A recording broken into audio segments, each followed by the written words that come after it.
It is Tuesday, the 3rd of October, 2023 at Protestia Studios, and this is your intelligence briefing. Thank you so much for tuning in and joining us. We have just a couple headlines for you today because we've been working, as you know, on a lot of information related to Andy Stanley North Point Community Church and the Embracing the Journey conference that recently concluded. We're going to be discussing on Protestia tonight, what I think really is kind of underneath a lot of this in terms of theology and in terms of sort of the underlying doctrine that feeds this it's not what most people think. And so I would encourage you to mark that. You'll see it on protestia.com later today, the link for that live stream. It will be streamed live, but it will be pre-recorded in full disclosure. Also, one thing I want to let you know while I'm thinking about it is Protestia has now an ad-free option. If you are a patron supporter at any level, you can now log into Protestia with your Patreon account and browse the website with no ads. And so we've been working on that for quite some time. I am happy to report that we are now bringing it to you. If you are a patron, you have any issues with this, please let me know. You can still, of course, browse the website with ads and things like that. If you'd like to, that's not a problem. Probably won't work with an ad blocker, but if you found a technical way around it, good for you. Otherwise, we would love it if you'd just join us on Patreon and get the full version of Protestia tonight, other specific and sort of like insider information and things like that, and join up with that community. But options are on the website now. Anyway, let's move on to the headlines for this lovely Tuesday. First headline, I'm actually going to put the Mark Driscoll headline first. Let's talk about this first. Mark Driscoll featured in Demon Slayer Exorcist movie. That tracks. So this is a movie coming out in a few weeks, spurred on perhaps by the relative success of Greg Locke's Demon Deliverance film, Come Out in Jesus' Name. A new breed of charismatic exorcists is making a push to broadcast their zany brand of fake miracles and demon deliverance, exemplified by the Domino Revival. The so-called Domino Revival. According to the promo, the Domino Revival takes moviegoers on an extraordinary journey with Mike Signorelli and a group of revivalists during a pivotal period in our nation's history as society's fascination with the supernatural intensifies. Is it really intensified? I think it's kind of always been there, but I digress. This film unveils the awe-inspiring power of Jesus Christ through compelling preaching, documented miracles, here we go, triumph over despair, and liberation from demons.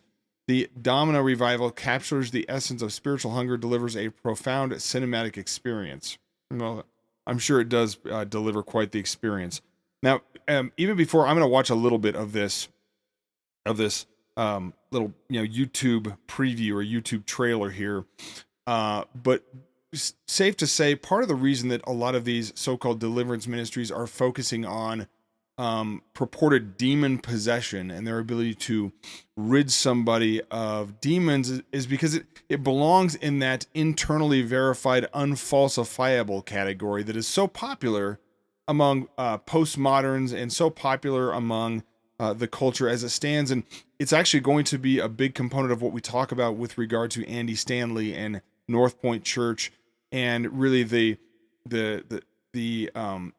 underpinnings, the philosophical or the ethical or the moral, biblical underpinnings of that kind of idea as well. Safe to say, it's all of these things, whether it's these so-called demon possessions and deliverances and all of these kinds of things, all the way up to the child or the adult that claims that they're a different gender or that they have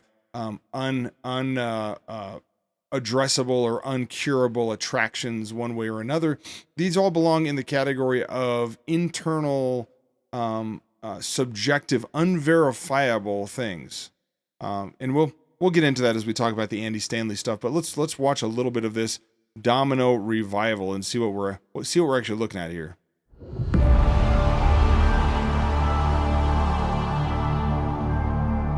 The Bible isn't the story of what happened. It's the story of what always happens. Society is attempting to redefine right and wrong. God's people are being faced with a decision. Do I bow in fear or stand for truth? It might That's look pretty like generic it's so hard. far. It might look like it's impossible. But I say I serve a God who deals in the impossible. Nothing is too hard for him. At his words, demons tremble. Pastors already think I'm crazy, so Yeah, we do. I don't have anything to prove to anyone anymore. The doctors told you you'd always be on medication. The surgeons told you there's no procedure. You need a physical healing in your body, but I want to give you the healer, not just the healing. This is about the gospel. The reality of God should change everything about our life and the world around us. There were moments where I would cry, and I'd say, Lord, what am I doing wrong? So that gentleman there that they just showed also made an appearance in, I forgot his name off the top of my head, but he also made an appearance in the Greg Locke, Come Out in Jesus' Name documentary. I don't know too much about some of these guys here, but I know a little bit about Greg Locke, and I know that casting out demons and this kind of this bizarre hyper charismaticism that you see among these groups is not something he ever really was into before. And there's a propensity among these fame seekers to join with one another, regardless of pretty serious doctrinal differences, pretty significant disagreements over really core beliefs, core Christian beliefs, and the commonality. And we'll talk about this when we talk about Driscoll here in a second. Oh, I guess this is the Driscoll article, so we'll talk about it when we get to later in the article. But the commonality, and this is true with Driscoll as well, is their own platform, their own fame, right? The glory of their own name is the commonality. So, and we've seen this with Mark Driscoll as of late, as he has moved from being perhaps the leading voice in, and by the way, if you want to see the rest of this trailer, it's embedded over at protestia.com. But I mean, Driscoll has gone on a tear as of late. And this is obviously this goes hand in hand with his participation in these crazy charismatic revivals here. He's gone sort of off the rails, attacking cessationism, characterizing it as something other than what it actually is, and with the idea that now, hey, the I've been found out in the Reformed community. I've been found out among the more I would argue doctrinally serious, Calvinistic, cessationist kind of wing of things. They know who I am, and they know kind of what went down at Mars Hill and all of that. And so now I got to go find some new people here to it's a grift. In other words, like the doctrine is not the commonality with Driscoll.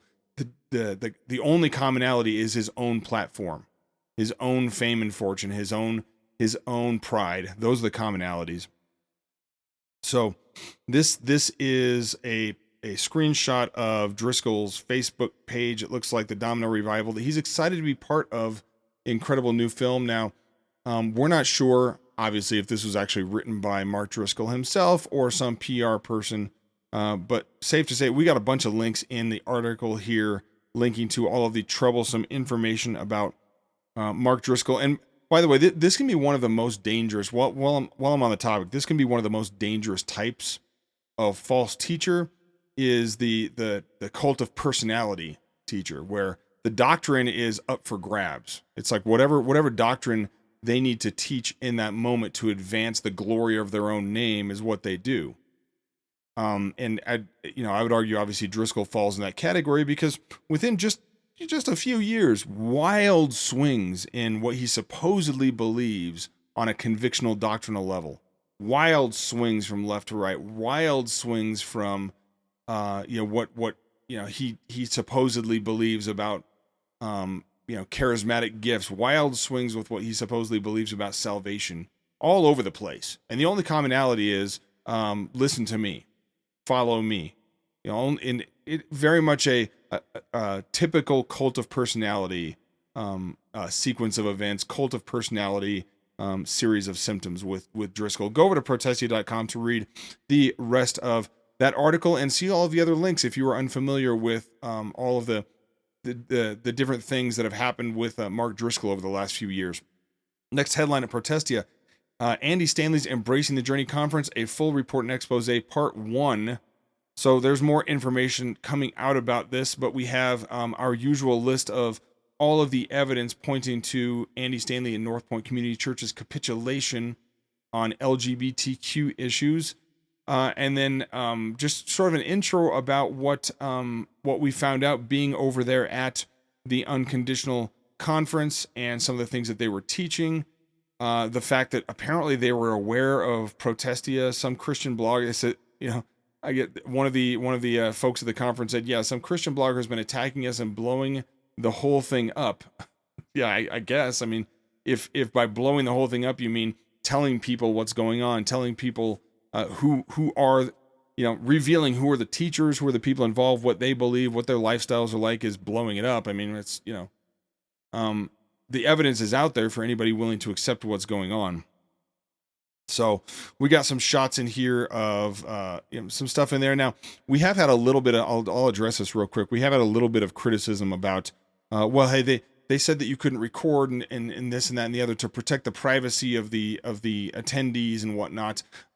We will not and have no plans to release any private information from anybody who was at the conference. That is not what that is not what this is. You're not going to find kids' names and parents' names and things like that of attendees, or find video or audio of them, published by us. But we did believe that it was important to really see what was being taught and promoted by one of America's biggest mega churches behind closed doors. Christianity, our faith, is not a faith that's practiced in private. We don't have secrets. We don't say, hey, we're going to teach one thing when it's to the public at large, and then another thing behind closed doors. That's what cults do. Christian churches don't do that. And so you would wonder why all of this would be tried to keep a secret. Why Andy Stanley's sermon a couple days ago wasn't live streamed. I mean, and he must have known that it was going to get out there, but it's almost like they're signaling that we don't, what we're teaching here is not, we can't actually expose it to analysis and scrutiny. So we're gonna hide it behind closed doors. Again, that's not a Christian mode of teaching or preaching. So they got display selling conference merchandise, t-shirts, books. One of the speakers noted that he brought 80 copies of his book, which calls for the full inclusion and acceptance of LGBTQ theology within the church. The overwhelming message was that children and family members who come out as gay or trans must be loved and supported, and that support, and here's the trick: loved and supported. Those are very subjective terms in and of themselves, right? So their version of love and support apparently includes affirming them for who they are in order to retain influence and a relationship with them. And I mean, you could really sum up the entire sort of market-driven, world-worshiping, scripturally capitulating, seeker-sensitive Christianity by just looking at this: retaining influence and a relationship. That's the most important thing. It's not about actual repentance and life-changing, calling somebody to Christ and the gospel in order to save their soul. The influence and the relationship become the idol. This is, and this is a commonality that we're going to get into on Protestia tonight. This is a commonality in this seeker-sensitive, market-driven downgrade. And this is the reason why we're talking about LGBTQ capitulation right now, is because that's the world's sin du jour. And so for a church that's decided they want to court the world, that they want to please the world, that they want to get influence and a relationship with the world, and that becomes prime, not preaching the gospel, not being a prophetic voice into a sinful and fallen world, but gathering a crowd and influencing them I mean, you'll hear these seeker-sensitive churches talk about that you have to belong before you believe, which is the opposite of what the Bible teaches. We don't belong before we believe. We actually believe before we belong. That's important. That's an important distinction, but not to these guys. They will mash up the differences between lost, unregenerate people and saved Christians. It's like a distinction without a difference in some ways. They blend the two together, and that really gives them free rein to reinvent Christian ministry, reinvent the church, reinvent ecclesiology in their own image, or more precisely, in the image that the world wants. And that's why churches like Stanley's are doing these kind of conferences. It's to please the world. They're world worshipers. And of course, it just so happens to coincide with what's also good for them and their platform and their name and their influence. That's more than a coincidence, obviously. We're going to be talking about that later. Andy Stanley himself noted apparently at the conference, the expression homosexuality is a sin, a plain biblical teaching, straightforward biblical teaching, makes no sense in light of children threatening to kill themselves, which is a concept permeated throughout the event and presented as a binary choice. If we don't affirm our LGBTQ kids, they will end their lives and we will lose them forever. No mention, no concept of the sovereignty of God in any of this. God is not sovereign in Andy Stanley's world. God is not sovereign at North Point Community Church. No, rather, God needs us in our fancy programs and our wisdom and our novel ideas, because after all, the nature of the world and sin and everything is totally different in 2023 than it was at any time in the past. And we have to respond to that. After all, the world is changing, and so the church needs to change with it, is kind of what they follow. Anyway, thank you so much for joining me for this intelligence briefing for Tuesday, the 3rd of October, 2023. Hope that the fall is treating you well so far. Stay tuned to Protestia.com for all your latest in Christian polemics and discernment news. Check out Protestia tonight. Coming tonight. We'll see you then. As always, Semper Reformanda.